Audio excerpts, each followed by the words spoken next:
Welcome to the தமிழ்டாக்கிஸ்.net. இன்றைக்கி நம்ம திரை விமர்சன நிகழ்ச்சியில் இயக்குனர் அனுசரண் இயக்கத்தில் வெளியே வந்திருக்கிற கிருமி படத்தை பற்றி பார்க்க போகிறோம்.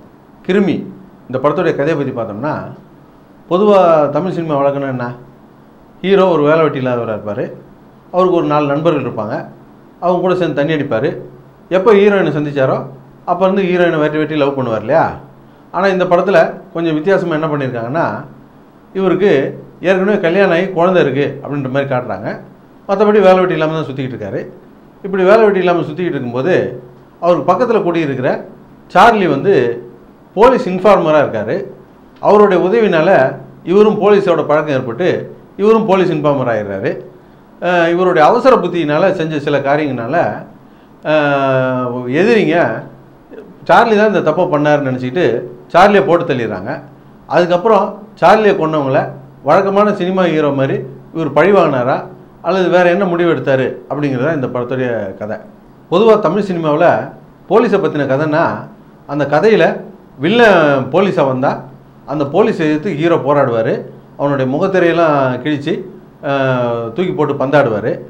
ஹீரோ வந்து போலீஸ்காரராக இருந்தாருன்னா வெறப்பாக இருந்துக்கிட்டு சட்டம் ஒழுங்கு சரி பண்ணுறேன்னு சொல்லிவிட்டு எல்லாரையும் போட்டு பொட்டி எடுப்பார். தனி ஒரு ஆளாக போய் பாகிஸ்தான் இராணுவத்தை 2ல் 1 பார்த்துட்டு வந்துடுவார். ஆனால் இந்த படத்தில் போலீஸ் கதையாக இருந்தாலும் ஹீரோ வந்து போலீஸுக்கு தகவல் சொல்கிற போலீஸ் இன்ஃபார்மராக வர்றாரு.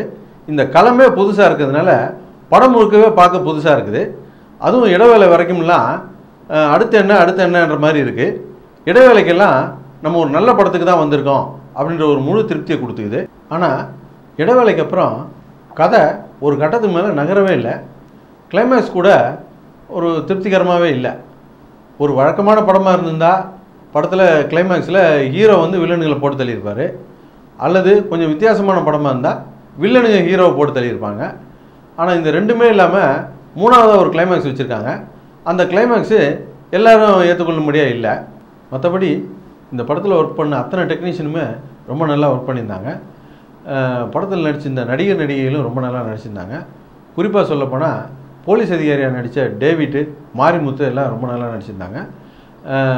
யோகி பாபுடைய டைமிங் காமெடி ரொம்ப நல்லா இருந்துச்சு. மொத்தத்தில் இந்த படம் எப்படி இருக்குது அப்படின்னு கேட்டிங்கன்னா, முயற்சிகள் தோக்கலாம், முயற்சிக்காமல் தோக்கக்கூடாது அப்படின்னு சொல்லுவாங்க. இவங்க ஒரு வித்தியாசமான களத்தை எடுத்துக்கிட்டு முழுசாக முயற்சி பண்ணியிருக்காங்க.